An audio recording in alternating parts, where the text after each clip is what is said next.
Hello, this is a recording of a live session from Spark 2021. We hope you enjoy it.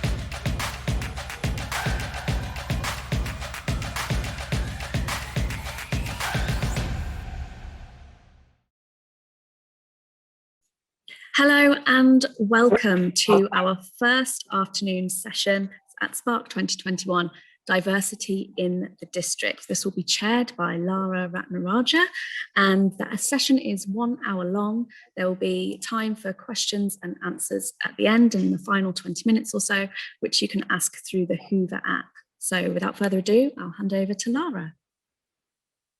Hello and welcome to Diversity in the District, a panel of diversity champions that aims to unpick the topic of intersectionality and diversity in the arts, creative sector and Warwick District. My name is Lara Ratnaraja and I'm a freelance cultural consultant, and we are joined today by Andrew Miller, MBE, and Amanda Parker, who'll be talking about diversity and inclusion and what changed for them in 2020. And after their presentations, we'll discuss what you as attendees can do about diversity and inclusion and how you might make changes in your own businesses and to the wider sector in terms of recruitment, access and conscious bias training, etc. And as Bronwyn said, we'll take some questions at about 1:10. Ethnicity, sexuality, disability, gender and class will all be discussed to explore how we can all improve the sector's diversity and celebrate the benefits that diversity brings. But firstly, some pre-pandemic context. This is Arts Council data from 2018 and looks at the core funded arts organisations that the Arts Council funds nationally. And as you can see, in terms of the workforce data, it is really unrepresentative of the workforce at large. Only 11% of the workforce is Black, Asian or ethnically diverse, and only 10% of chief execs are Black or Asian. 6% of the national portfolio organisation workforce is disabled, and 6% of the workforce are LGBTQ+. It's actually slightly better when you get onto games. The 10% of the people working in the games industry are ethnically diverse, and 21% of people working in games are LGBTQ+, and 11% are neurodivergent. It was actually quite difficulty getting specific disability data, which is quite unusual, bearing in mind that in the US, for example, 1 in 5 gamers is disabled.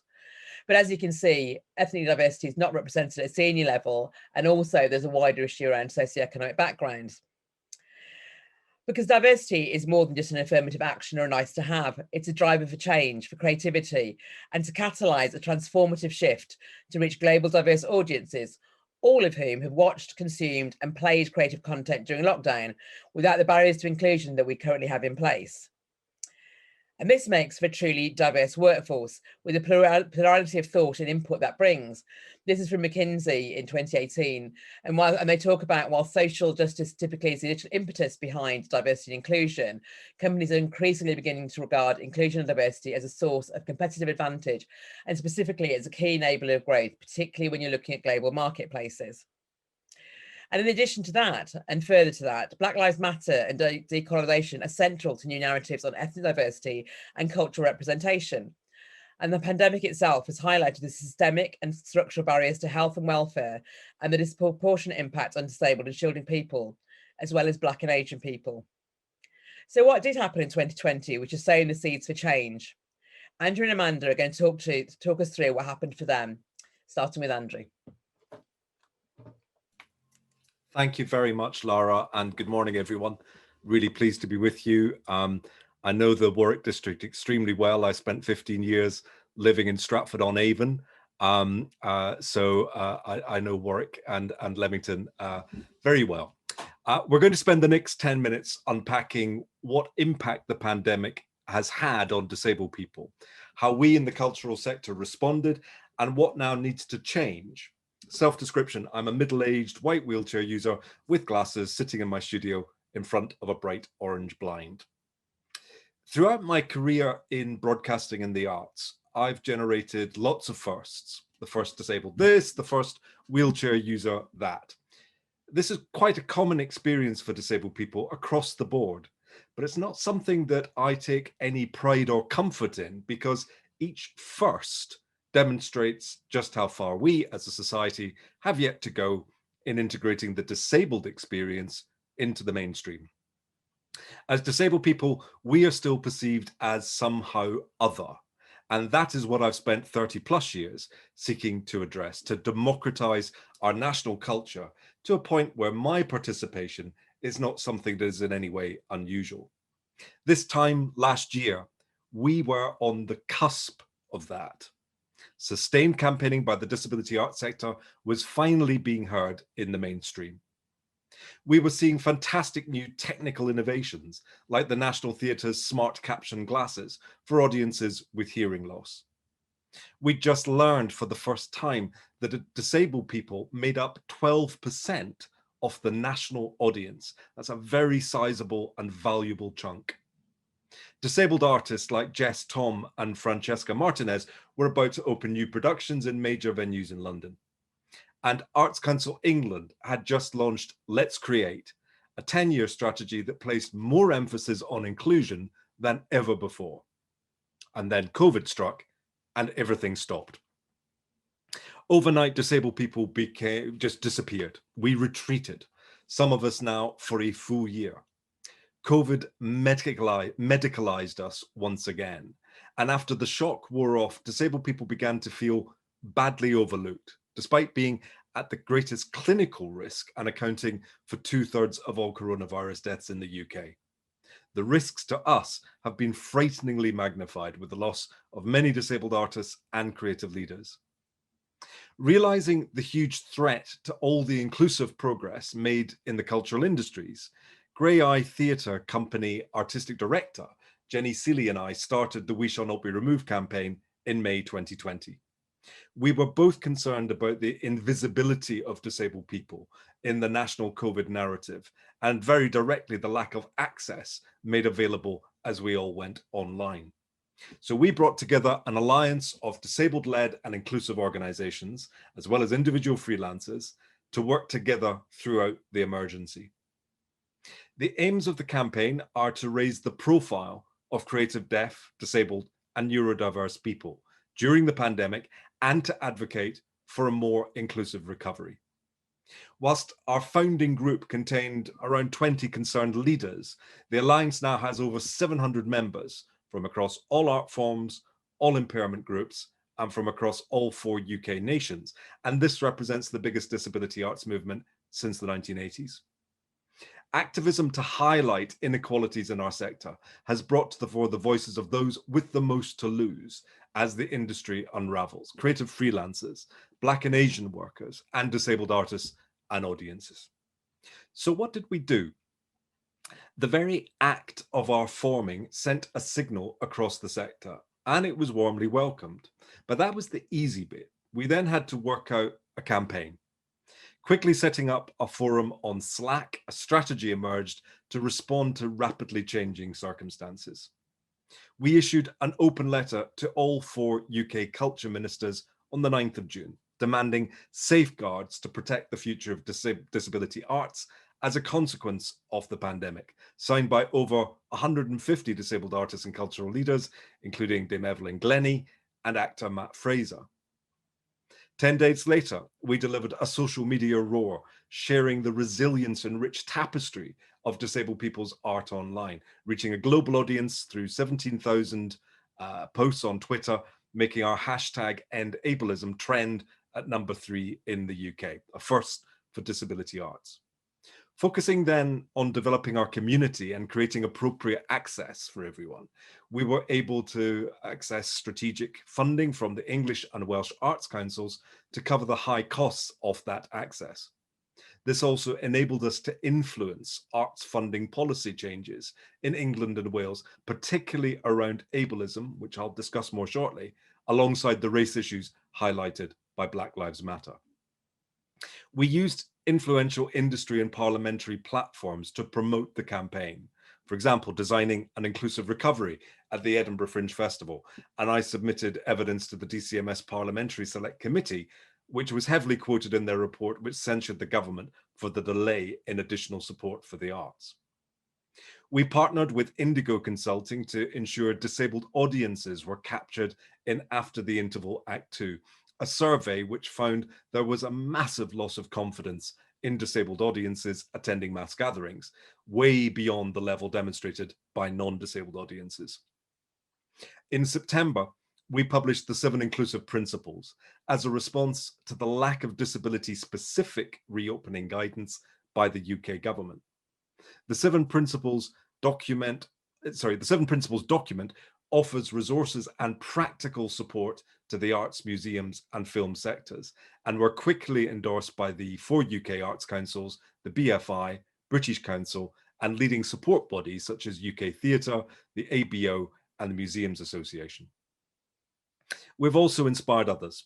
For example, the British Film Institute's Press Reset campaign to support disabled people's continued participation in television and film. The Audience Access Alliance open letter aimed at supporting disabled audiences across the live events industry.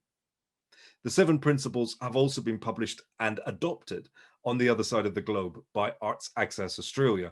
And perhaps most excitingly, we inspired BBC Arts Culture in Quarantine 2, a series of 10 broadcast commissions specifically for disabled artists, funded by over £100,000 from the UK Arts Councils and delivered by The Space in partnership with Unlimited. All the while, we've been delivering a series of accessible meetings for our members, funding seminars, artist coffee tables, sharing survival strategies, plus blogs, films, and so on. And we continue to do so. With specific funding from Unlimited, we'll survey our membership this year to establish baseline facts relating to the financial, work, and personal impact of the pandemic on disabled creative people. We'll mark a year in lockdown to reflect on what we've learned throughout 2020 and share our inclusive approach to recovery with the wider creative industries with an Arts Council England-led conference event. And we've resolved to improve the disability arts sector's approach to the issues highlighted by Black Lives Matter by developing the voice and increasing the representation of Black and Asian disabled artists whose continued practice has been doubly threatened by the pandemic and whose work has previously been marginalized in our community. But just as the response of our sector to Black Lives Matter has been to open up discussion around racism, disabled people want to see a response to the pandemic open up a dialogue about ableism. The arts sector that closed down last March didn't work for many creative disabled people due to the industry's endemic ableism. Outside of the disability community, ableism is still a largely unfamiliar term, but assuredly as racism, sexism, ageism, and homophobia, ableism wrecks opportunities for disabled people. Put simply, ableism is the behavior which unintentionally excludes or actively discriminates against disabled people. It applies to a wide range of situations, from limited physical access to a limited understanding of the support deaf, neurodiverse, and disabled people need to succeed. Ableism also acts as a conditioning agent, setting fake boundaries that limit disabled people's expectations. The pandemic has made matters worse. New rules now apply, and so too do new barriers. And that's where the 7 Inclusive Principles come in. The principles were developed by a partnership of campaigning cultural organisations comprising us, We Shall Not Be Removed, theatre organisation Ramps on the Moon, Attitude is Everything from Commercial Music, the British Para Orchestra, and What Next. The principles are specifically aimed at the non-disabled mainstream arts and entertainment sector, and the focus is to ensure disabled artists, audiences, and employees are not discriminated against as creative work begins again and as venues reopen. The 7 Principles document can be found on the We Shall Not Be Removed website in all accessible formats. It contains links to a wide range of free resources to support people at every level in the art sector really get to grips with best practice. And it's important that everyone from management to programmers, front of house and box office staff understand their implications. So whilst things are looking grim right now, I'd like to encourage you to commit to creating a more inclusive industry here in Warwickshire. Because on the other side, we will all have been through too much to allow the old discriminatory barriers re-emerge to prevent inclusion. Thank you very much. Back to Lara.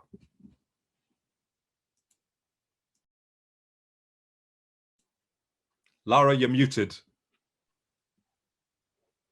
Sorry, you'd think I'd know how to do this by now. Andrew, thank you for that. There's a couple of points I wanted to pick up on, and I think thank you for picking it up on ableism, because that came up in a question somebody posted on the app. But before we go to questions, I'm going to go to Amanda. So Amanda, would you like to carry on?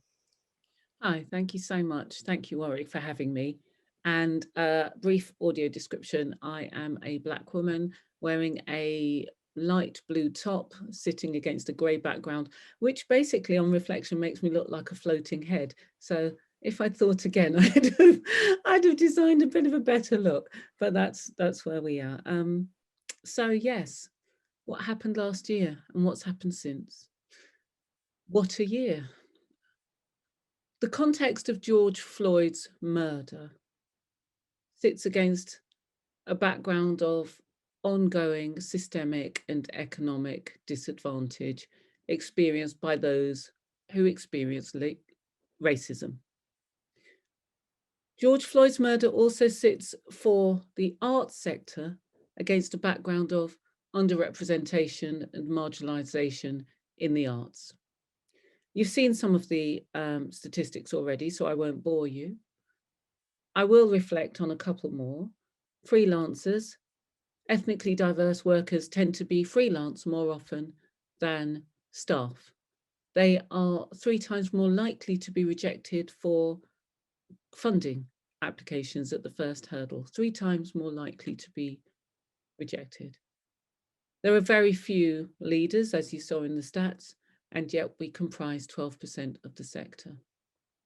So George Floyd's murder, as everyone is very aware of now, really highlighted what is going on in society, and this had a double impact in the arts. How this changed INCART's work? Well, INCART started as an organisation that had one question to the sector. How do we make a place, spaces, the most welcoming they could be for everyone, irrespective of protected characteristic?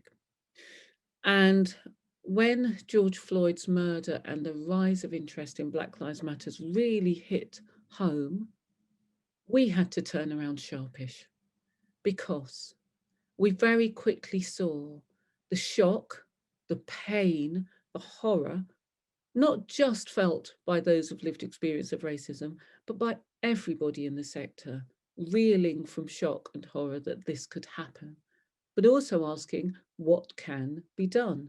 So INCART, with a focus on inclusion, suddenly became had a focus on ethnic diversity and inclusion, because we saw that there was very little representation of that voice in the sector, very little representation. There was no collective voice. Lots of people were asking what to do and asking their Black members of staff, what should be done? What can you do for us? Which further compounded pain and grief and labour. The emotional labour of racism was increased by those most wishing to do good work in defending and supporting their colleagues. So what we saw was, on the one hand, ethnically diverse people reeling, supporting extra labour, trying to support themselves, huge cost, huge effort, huge labour. On the other hand, we saw 2 things. From people who wanted to be allies, we saw a lack of knowledge of what to do most effectively. And for people who hadn't even been aware that this was such an issue, we saw a lot of things. We saw incomprehension, there was defense, there was guilt. Some people removed themselves from the debate, some people centered themselves in the debate. There was fear and anxiety all round, but there was also an awareness now, an increased knowledge that some lives are more difficult than others. And within that fear and anxiety and defense, we felt INCART could do something really helpful for the wider sector. We wanted to help by giving people most affected by racism a voice, a place where we can come together in advocacy, in fellowship, and help that wider learning for the sector. But also, importantly for me, was we wanted to help those who can make a difference to know how to do so with care and without erasure. So how to help others to understand that they are part of a system that causes harm. That's a really hard thing for people to hear, and it's a real challenge for people to engage with effectively. INC-Arts became an organisation that looked at ethnic diversity and inclusion in the arts. We champion the collective, creative, economic and contractual rights of the ethnically diverse workforce. Dignity, curiosity and trust are at the heart of what we do. We have to give everybody dignity in this narrative. I'm so sorry about those bleeps. That is unavoidable on my laptop. We have to allow dignity for everybody engaged in making change.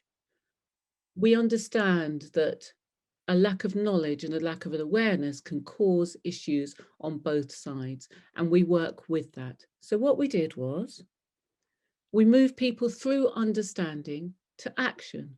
We focus on people, policy, process. We focus on place and the creation of welcome, because welcome is at the heart of all we do. Irrespective of how diverse an organisation is, how we create a welcome is really significant in making active change. So we did a number of things. We created campaigns. BAME Over was one of our most significant campaigns, which looked at the terminology around inclusion. A small thing, but a really large thing, a really significant thing when you think about how people understand others, how do we engage with others. So terminology became absolutely central, and BAME Over was a conference of over 250 people attending, but also an online campaign which reached globally and had something like 1,500 people at one time engaging at once with a set of conditions and statements that simply asked, what is the useful terminology? How do we talk about ethnic diversity? What's the right language? Really happy to share with everyone here documentation and that statement. It's on the website. I really urge people to dive in. People have found it super useful to just put into a place the question, as we do increasingly around other protected characteristics, the question of how do you prefer to be called, and questioning why we need to know that. We also created a campaign called Culture Needs Diversity, which was absolutely aligned with what was happening across the sector, the mass redundancies and the lack of attention being paid to ethnic diversity and its threat within the wider sector with the pending closure. We know that there have been lots of on-stage changes to diversity. We've seen in recent years a huge increase in the number of on-screen talent or on-stage talent. It hasn't been reflected elsewhere. It hasn't been reflected in the workforce. We work very hard to redress that imbalance. So we have BAME Over, we have Culture Needs Diversity. I think one of the most significant pieces of work we've done was the anti-racism conference for the sector, Speak, Listen, Reset, Heal. Over 3,000 creative leaders attended a month-long conversation with us to explore what's happened, how, and what can we do to stop it happening again. We held testimony from over 500 people who've lived experience of racism in the sector. I won't bore you with the weight of that burden, but it was both significant, heartfelt, and really, really deep. And I thank all of those individuals who shared their stories safely and confidentially of what has happened to them and how it can impact on making positive change. So INC-Arts became a place where we do research. We have produced advocacy that is government facing. Government has picked up on that. We make representation and have been built into Shadow Cabinet progress around inclusion in the arts sector. We've examined everything from who applies for funding and why, through to who got cultural recovery money. We do consultancy around strategies for job retention. We use and help people understand most clearly how the Equalities Act can help organisations to be more diverse in their intent. We have been involved in board mediations right through to conversations around decolonising the curriculum, all with dignity, curiosity, trust and intent at the core. We've also built fellowship sessions to look at reimagining our sector. What might the sector look like in the future? Which was where the Anti-Racism Conference came in. And the power of that testimony has been made into a new framework for the sector, because more than anything, we heard that people need a clear process of what can I do to help, and a clear process was needed from those who have lived experience of racism to answer the question of how do we hold people to account. So Ink Arts Unlock, which will be launched at the end of the month, it's a very exciting piece of work which has detailed steps of what people can do to make their organisations less anti-racist, more inclusive, and how we create a place of welcome wherever we are in that journey. I'm really proud of it. I think it's a really hugely important resource that I really am looking forward to engaging with a wider cohort with.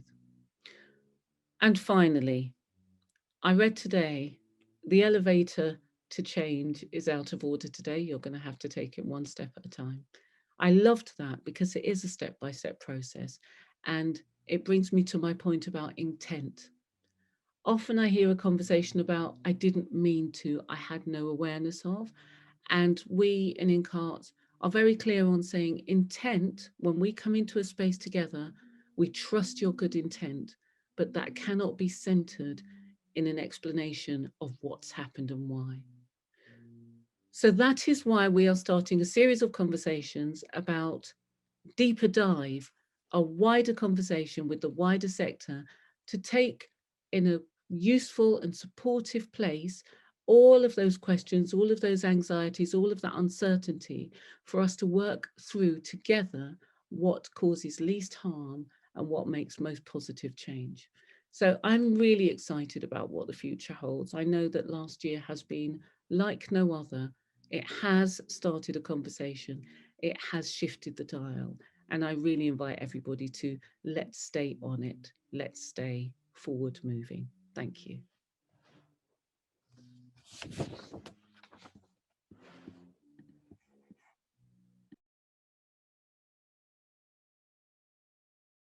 We've got a lot of questions, so thank you so much for that, Amanda. We've got quite a few questions in the chat, but I'm going to come on to a couple of questions. First, I forgot to self-describe myself. I'm Lara Ratnaraja. I am an Asian woman. I'm wearing, I don't know what colour my hair is anymore because it's gone through so many iterations of hair dye, and I'm wearing a black white pube critical t-shirt. Coming on to some questions, both of you talked about diversity and the mainstream. So what I really sensed from last year was the kind of, it was the year zero for so much happening with Black Lives Matter, with the pandemic, but also the culmination of a lot of frustration. And it's really heartening to hear the positive actions that you're both leading with. But I wanted to talk to you a bit about exceptionalism and being othered. Because when we look at data, when we look at those sort of stats, everyone says, oh, well, you know, we've got that, we've got Andrew, we've got Amanda. So that's kind of diversity done. So I want to know if you could just explain a bit more about exceptionalism and also about, you know, where othering is at the moment and where inclusion and diversity become part of the mainstream, because I don't think we're there yet. Well, I'm really interested in that conversation because while people say, which is where we were last year, certainly in terms of ethnicity, it felt like to people who were not engaged in the narrative that a lot of change had been made because there was on-screen representation, and in theatres, in our arts, artists were more visible. But where we are still othered is the workforce hadn't changed. The decisions that led to who and where and what work you did hadn't changed. Some research that we did at INCART showed that even if you're a manager and you're ethnically diverse, you are less likely to be a manager of more than 5 people. You're more likely to be a manager of a small team, which has real repercussions for where your career goes next and whether you are able to even apply for and lead big organizations if you never have a chance to. So I really resist that, oh, we've got some small headway, we've made some small headway, because we haven't made it in a systemic and embedded way. We haven't made pathways to progression clear and transparent. We haven't made processes to leadership clear and transparent. So that otherness still goes on, even when on-stage representation or on-screen representation is looking better. If we haven't changed the policies and practices, we really have just papered over the issues. And what I would say to those people in terms of what we should do about that, is absolutely, and I'm sure Andrew you'd agree, it's absolutely about unpicking what's happened, but rebuilding from the core in a way that's inclusive. So what policies do we need to ensure that everybody knows when the jobs are advertised, what's available, what the benefits are? How do we know, how do we articulate the need to make sure that we have transparency of asking for other benefits, knowing when people are promoted, having other opportunities for change? So that otherness is very much there. And I think transparency of process and the building of policies and a place of welcome are really, really key to that. Ditto to all of that from a disability perspective, and I think that's why We Shall Not Be Removed really went in hard last year with the arts councils, because shifting that policy agenda that's then going to impact the portfolio of organizations and the thinking that the arts councils sort of roll out, if you like, in these areas is really important. And I think on that point of othering, Lara, that we're still facing huge challenges in terms of how our sector gets back on its feet and when it does that. And the how is really interesting. There are lots of ideas about rapid testing and vaccination passports that could have very significant impacts on disabled people, and be discriminatory if depending how they're carried through. So there are things that there are still fights that we're going to be facing, because the ground has completely shifted, and we're going to have to respond to these as they come along.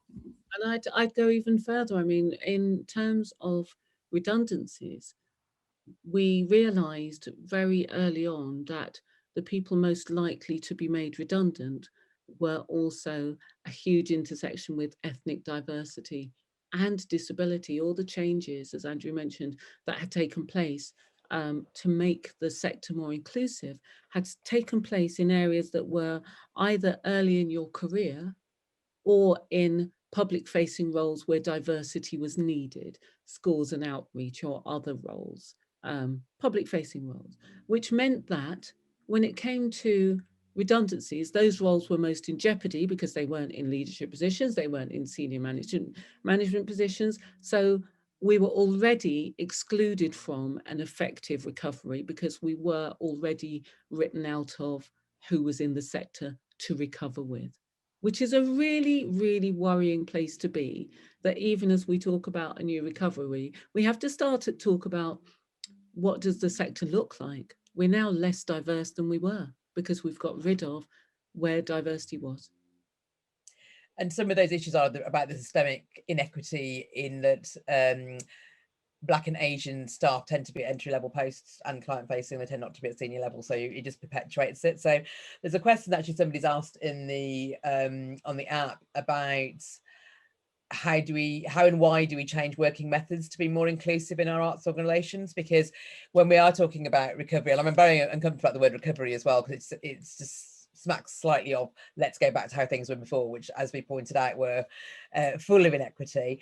But how and why do we, I mean, I quite like this question because it's a why do we change working methods to be more inclusive for arts organisations? And from both of your perspectives, how do you change organizational culture, but also why should you change it? I don't think we've got a choice.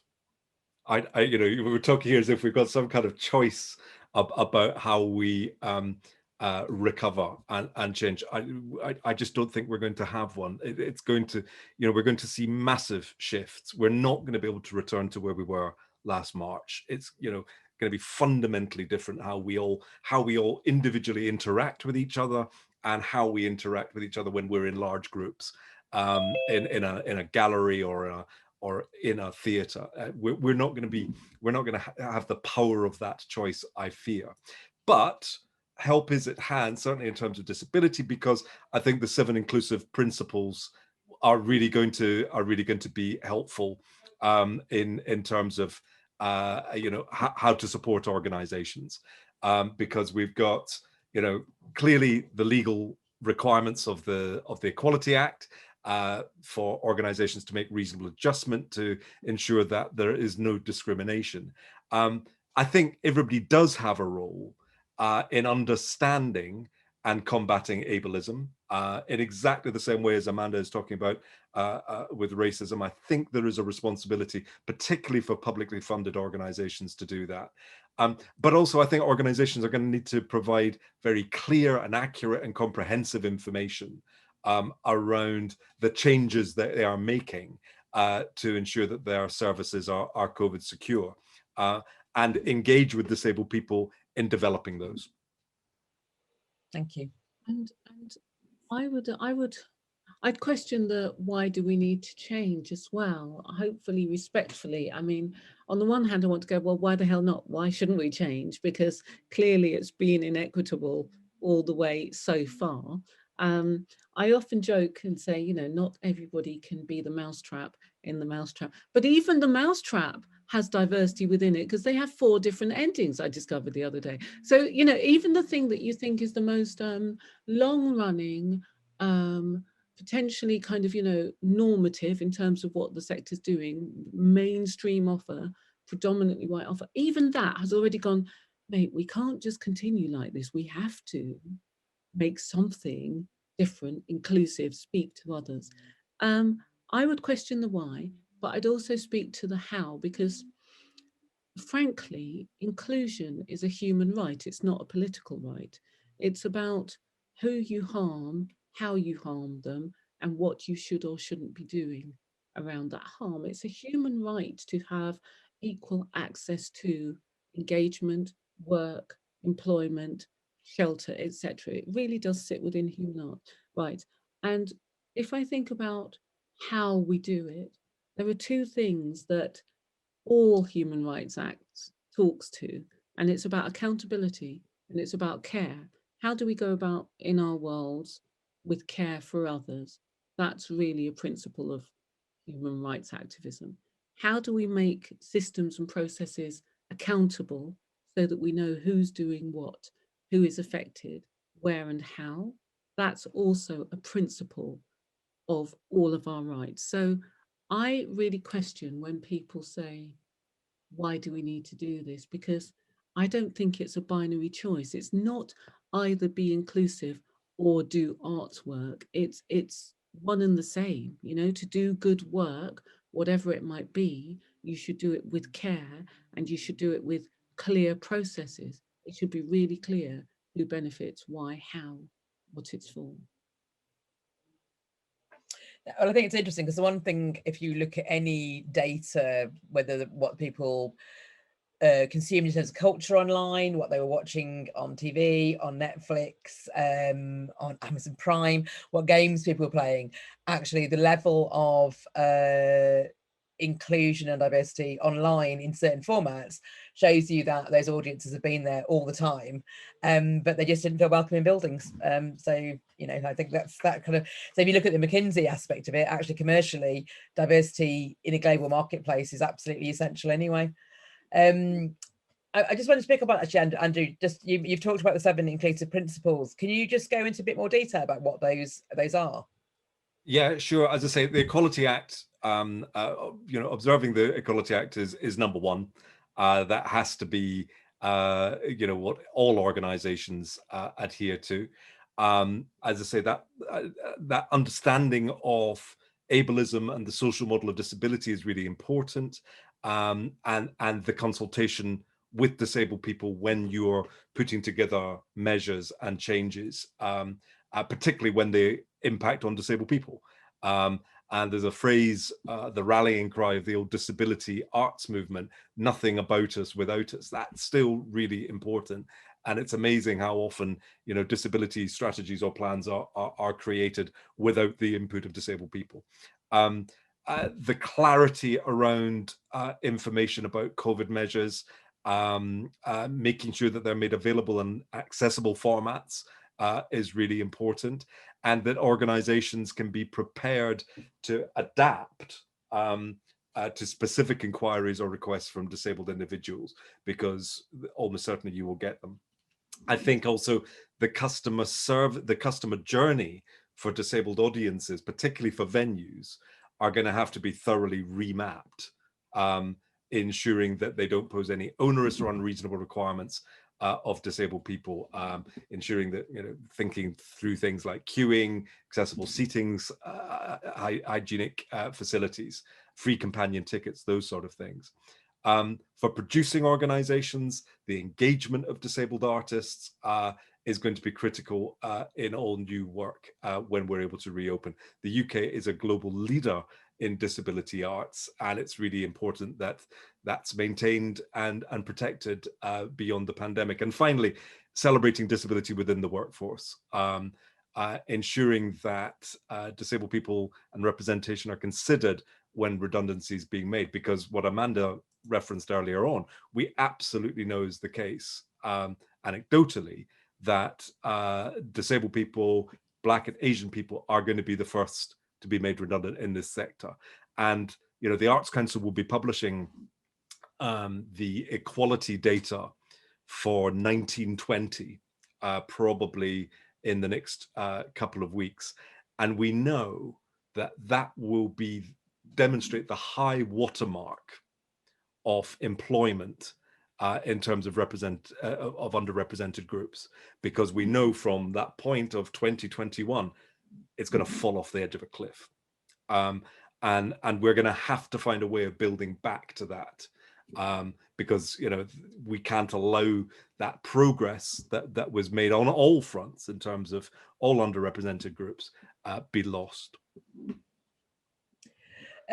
This is quite an interesting question, and I'm going to put it to both of you. What can be done to encourage more artists from ethnically diverse backgrounds or disabled backgrounds, or both and across the whole kind of panoply of diversity, to pursue art careers and or become more involved in the creative field? Well, I don't think the issue is about encouraging more artists to pursue art careers, actually. I think it's much more about recognizing and identifying that talent that's there, making transparent that you can have a sustainable career in this, and making it really sure, which comes back to the place of welcome thing, knowing that even if you do have creative ability, that you will be able to go and forge your way in a world that isn't going to oppress, erase, close you down, harm you in any other way. I don't think that, I really deeply do not believe that there is a dearth of talent. I don't think we need to encourage people to be talented. I think it's more, how do you pursue art careers? Can I pursue an art career? Can I make a living? Can I work in a place that isn't going to harm me? There are the questions that we need to be addressing. And in answering those, that comes back to what we do with our workspaces, how we make sure that they have that place of welcome. I really hope that the INCART's Unlock system will help answer some of those, because we do absolutely articulate what kind of training front of house teams need, what kind of training do we need when we talk to audiences, what should your school's outreach program have as a fundamental principle, and all of that work. But it's not about, we haven't got enough people from diverse backgrounds engaging in artistic endeavor. It's actually about, we don't amplify, sustain, and empower and give agency to those individuals who are already doing that. You know, I find it really interesting how the phrase side hustle came from an American field, but it also came from a very Black American vernacular, this side hustle, the idea that you have a creative extracurricular pursuit actually speaks exactly to that point, that people are doing it over here because they can't do it as their day-to-day living job. So I really interrogate that sense of the side hustle. Those side hustlers are probably artists that have had to find another job to sustain their creativity. And I would just add to that, if I may, I think all of those points that Amanda just made can be equally applied to disabled artists. There's no shortage of disabled artists out there, but the one additional thing for disability is access, is basic access to buildings. And whilst in the main, access for audiences in venues and in galleries is pretty much there, what we often find is that access to backstage areas, to administration blocks is not there. And I've been through horrific experiences in the past going for job interviews to discover that there isn't a single accessible space in which I could be interviewed in the building for a chief executive role. You know, that happens a lot.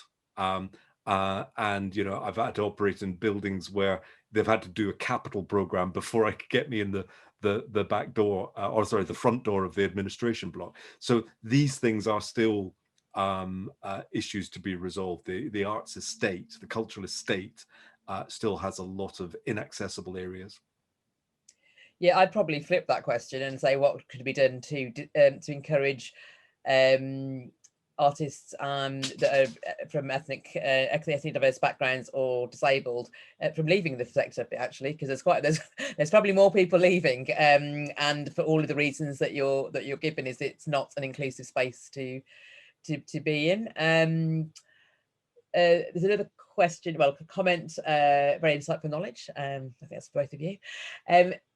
I think I understand what this question is trying to say. Do you feel it's more about going to the masses rather than opening up the sector? I think what that means is, how do we broaden? I think this is what this means is how do we broaden it out, you know, across the the general public and people in general, rather than just having this conversation within the sector? I think it's got to start within the sector.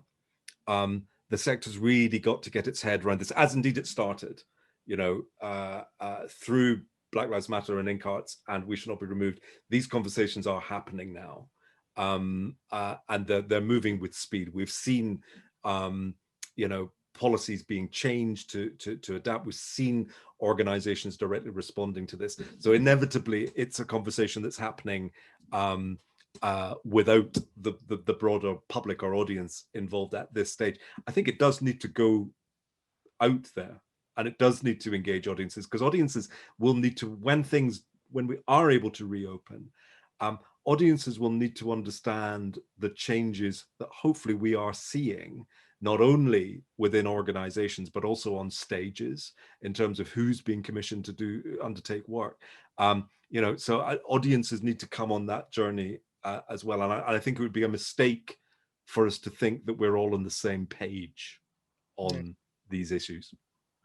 Yeah, I'd echo that in a way, I feel like this is a question about how to be an ally, how to be an effective advocate. And I think there's lots of things you can do. I mean, Andrew's spoken about the resources on his website. We have resources about how you deepen your learning and understanding about what racism looks like in a modern context. I think that's a really important thing. But here's the thing, right now, there is a really totally specific and on-point conversation, which is pertinent to this point, which is about heritage. So there's a meeting tomorrow where Oliver Dowden is meeting with big cultural organisations. Oliver Dowden is. Yes, talking to leading cultural organisations, ostensibly about heritage and museums and statues, and how we engage with historical figures and cultural artifacts. Shorthand, statues, should they go, should they stay? But that conversation is so much more than about statues.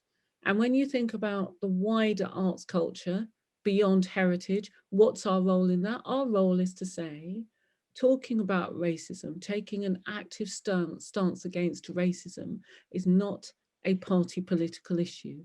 It is not a threat to British history.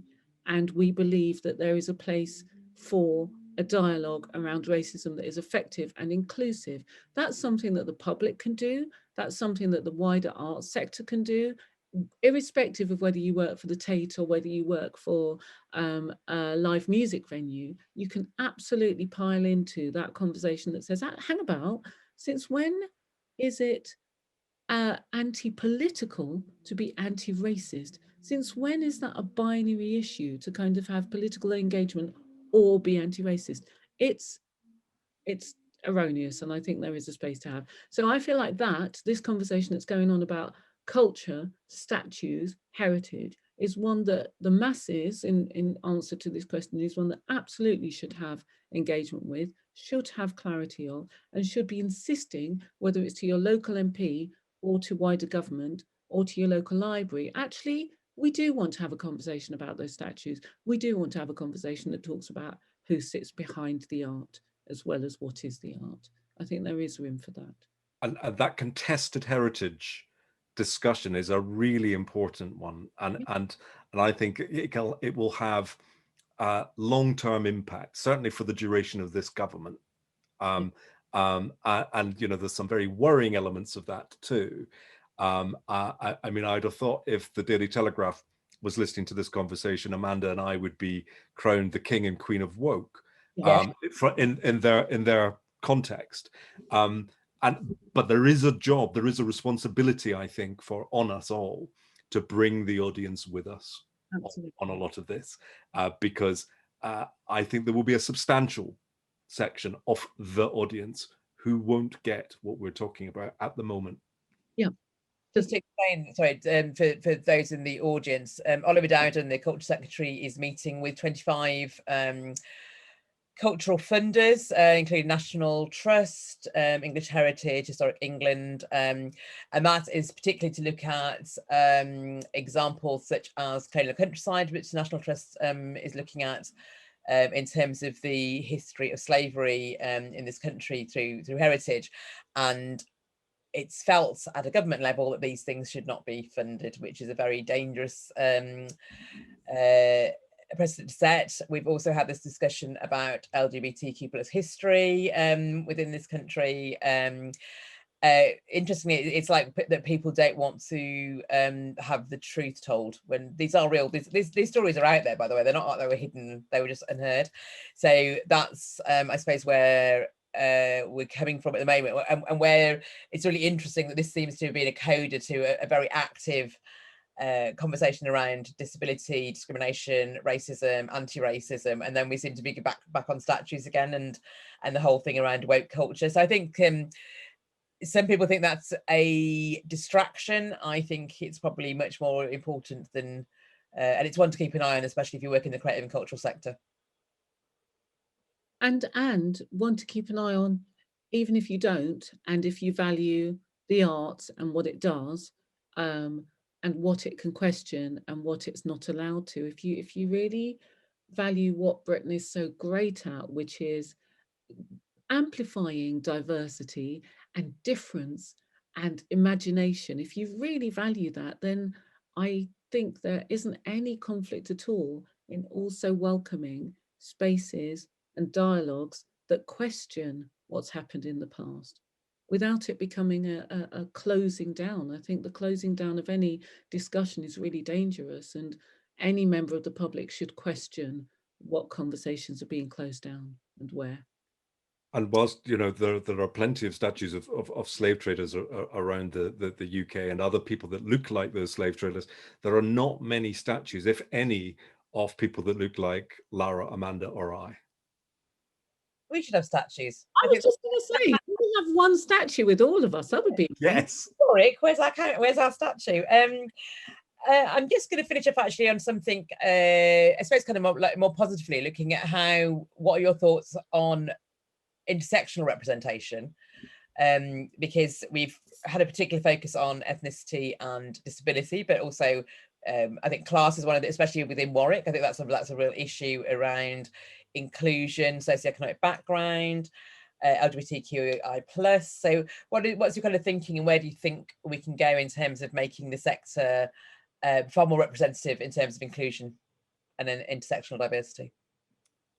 I'd say that, and certainly in terms of the class issue, I think that's so intimately bound up with disability and racism too, that it's, I find it difficult to disentangle them actually.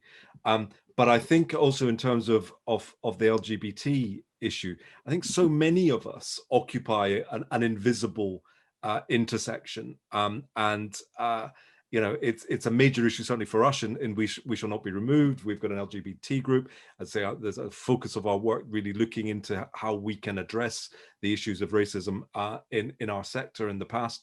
So I think this is the future, and it's certainly what the drive of Let's Create is all about. That's fundamentally an intersectional strategy for the sector.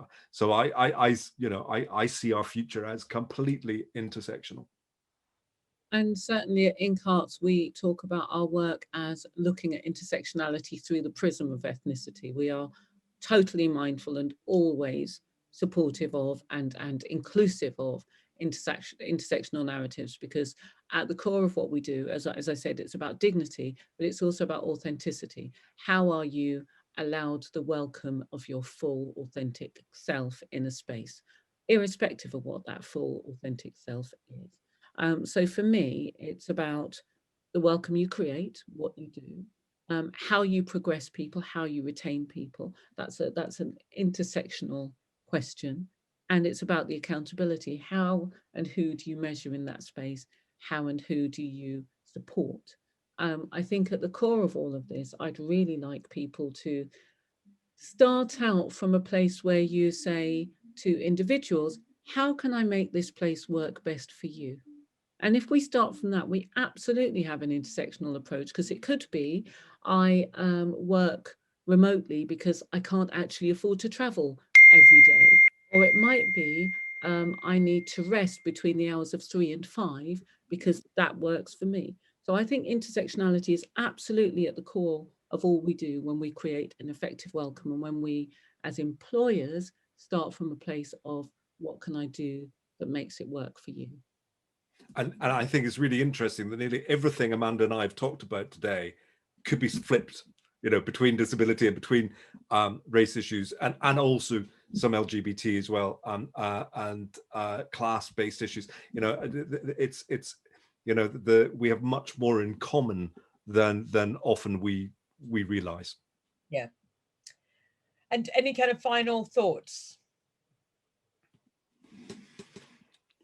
The future is going to be tougher for us, I think. I think it is going to be. I was really taken by Amanda's optimism. I'm struggling with my optimism at the moment, because I see huge challenges ahead, and trying to understand how things are going to change and work for everyone, because I think we haven't scratched the surface yet of how things are going to change. I think it's going to be horrendous going forward, but I do think that what's happened in the last year has made people understand how little we know about each other and how important care is. Not just care for your immediates, but care for those people you don't know. And I think that those issues, from how we talk to delivery drivers and how that's changed, I think will be hardwired into our thinking, despite the fact that the actual landscape, the actual environment of creative making will be really difficult. Yeah, I'm not Pollyanna-ish. I know it's really irritating, but I do have to believe that people learn the lessons of care and kindness and take that forward. Well, Otherwise, my glass is half full and half empty at the same time. So I would like to think that whilst there'll be some challenges, I think what will really help us all move forward is greater collaboration. And I think your point, Andrew, actually, that there's more in common than divides us, is actually really relevant in terms of the inclusion conversation. So I'm hoping this has been really helpful for people. I think the team at Spark can signpost you to some of the resources that have come up today, both with Inkheart and with We Should Not Be Removed. But I'd like to say thank you so much to both of you. I have a feeling we're going to see a lot more of both of you over the coming year. But thank you for really kind of guiding us through all of this as well. And thank you to Spark for having us. Thank you for the team at Warwick who've been really great to work with. And I hope you have an amazing Spark 2021 this week as well. So thank you very, very much.